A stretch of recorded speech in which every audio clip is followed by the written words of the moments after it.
my love is kind of waned a little bit, just due to, I suppose, not really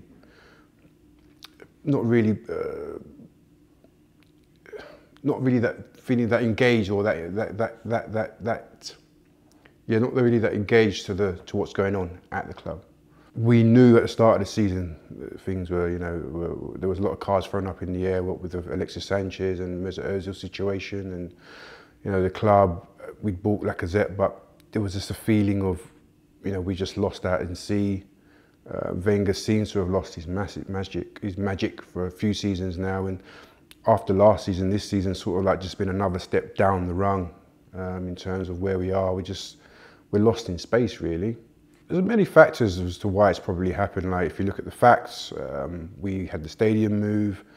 We chose to move stadiums when we thought it was just us and Man United that were, in the ascendancy, at least domestically. Since we decided upon the mid-stadium move, we've had Abramovich come in, and he sort of really upset the status quo.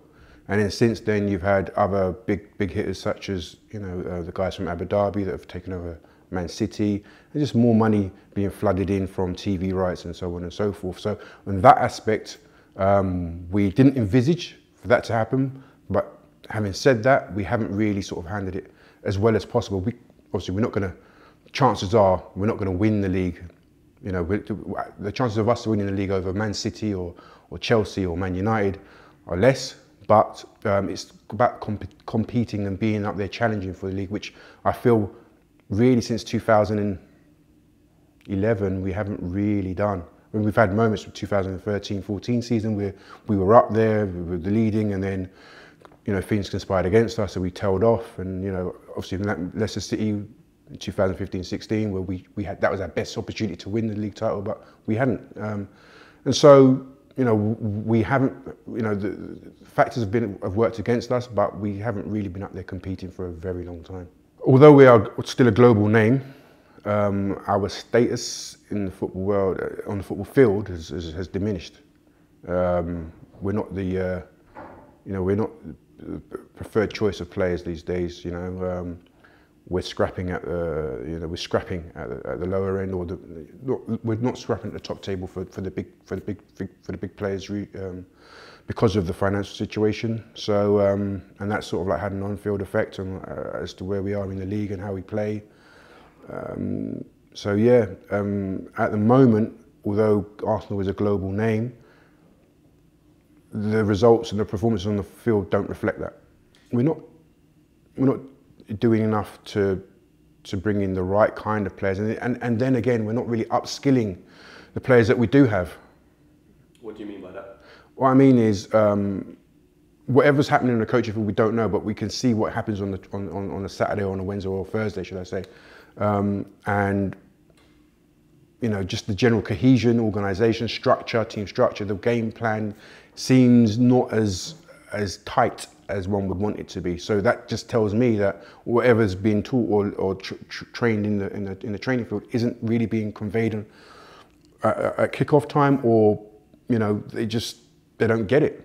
He has a philosophy that probably needs updating, and when you look at the younger coaches, the coaches that are the guys that he's fighting against or competing with now, they're very much meticulous. Like Conte's meticulous, Klopp's meticulous, the guy at Tottenham's meticulous, Pep Guardiola's meticulous. I mean, these guys really are. They're obsessive about positional play. It's finding space, movement off the ball, and so on and so forth. We don't seem to be as meticulous and as hard drilled as they are on the field in terms of match days. I don't really feel the emotion. I don't feel the emotion that I should be feeling when I see Arsenal play. I want to feel, the joy, the ecstasy, and also the agony, because it comes, both those emotions should, they go hand in hand when you're watching football, but I just don't, the highs aren't so high and the lows aren't so low for me anymore. As things are, we're going nowhere. We're not going up. Wenger said last season the next level is the level. Well, it's certainly not. We're certainly not looking up. In terms of our performances year on year now. If he stays and he doesn't come up with some new tricks, he doesn't bring in new lifeblood in terms of on the coaching field and letting other guys have more responsibility in terms of, training these guys and and being a bit more meticulous about tactics and so on and so forth. We're just going to float and drift. And look, we could be looking next season, if it continues like this, we could be looking. We could be looking at not even qualifying for the Europa League. I think even Giles has quietly gone about his business in terms of trying to change things in the background. The support staff all seem to be leaders in their field, but that's the administrative part. So we're sort of like hardwiring the administrative part. But in terms of the actual coaching staff, which is really the front line, the front office operation, that's where we need to see change. And will we see that will Wenger be here till the end of the season, or is he going to be here till the next season, end of next season, or is he going to be here longer? We don't know. That's the change that we as fans want to see. I suppose, I don't know what the board think, but you would imagine that maybe it seems to be that the caveat or the minimum demand is a trophy. And if he gets a trophy, doesn't qualify, obviously we're not going to get top four, but if he gets a trophy and it's a European trophy, we haven't won a European trophy since '95. I can imagine Stan being happy with the status quo. What his son thinks, Josh and Ivan Gazidis think, who knows? That's the sort of like the great unknown. If he wins the Europa League, will those that are sort of like, I wouldn't say planning or conspiring against him, but the cabal, that group there, will they be happy with it? Will they be happy to sort of like satisfied with giving him another season, or will they think this is time to press ahead with our objective? And is that objective asking or requesting that Wenger steps down at the end of the season? Who knows? We are reactive. We're also, I also get the impression that we're kind of not whimsical, but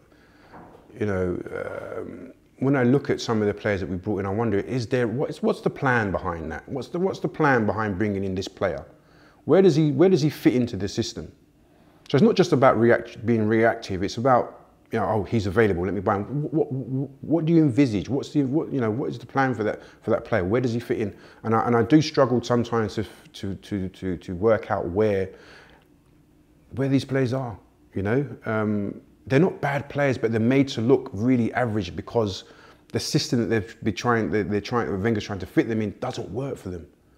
The philosophy, whatever the philosophy is, nobody really truly knows. Also, I mean, look, you've talked about the old guard. There is a sort of a changing of the guard. A lot of these players, a lot of those guys, including Giroud, have been there at least 5-6 years. So what you're hoping now is to see what the new model is. We've got rid of at least half a dozen players that were there for like 6, 7, 8 years, including Oxlade-Chamberlain as well. What's the new model? What's the new strategy? Who are these guys? Are we going for a younger? Were these Aubameyang and Mkhitaryan signings just sort of like, as the other guys have said, reactive signings? We've just sort of got them in to sort of like steady us and sort of like push us on to the end of the season. Beyond that, what's the plan? Are we going for a younger model? Because when Mislintat has been known for scouring the world and bringing in young talent and making them world class, is that the outlook from going forward from here, or are we going to buy established players that either aren't really sort of like first choice in their teams, or desperately looking to leave? What's the model? What's the strategy? That's what I want to see going forward. The philosophy has to be. The roadmap has to start with the philosophy. If Wenger can't do it, let him go, bring somebody else in. I would like to see the club be, strong in that regard and say, look, Wenger, you've done so much for us, but now is the time for a new path, a new chapter. Bring in somebody younger, somebody who's more tactically, adept, who can use the modern techniques and stuff that we've got at the club already, that can harmonise both the analytical stuff and his own coaching ability. Bring in new coaches, just sort of like reinvigorate the team. And then when you've got the philosophy, then you can start identifying players who will fit into that philosophy. And that's what I want to see. I want to see a roadmap. I want to see a clear path going forward, Regarding Arsene Wenger, what are your personal feelings towards him at the moment? Love the guy. Don't like the guy much at the moment, but love the guy. I've got to be able to step back and look at it, and I think to myself, it's time. Time has come. Time had come. Some people just just can't walk away, and they have to be made to walk away. And sometimes you just got to prise those fingers, you got to prise their hands away, and that's what the people at the top have to do. They have to be strong enough to do it, because at the end of the day, it's not about Wenger's legacy now. It's about where the club is going, where it is now, and where we need to get to. And that's the most important thing. Nobody is bigger than the club, and those at the top need to understand that. It's got to a point where people are just, we're fed up. We're not being listened to. Fans are not being listened to. They don't feel listened to. They feel that there's only one way to go, and that's affirmative action.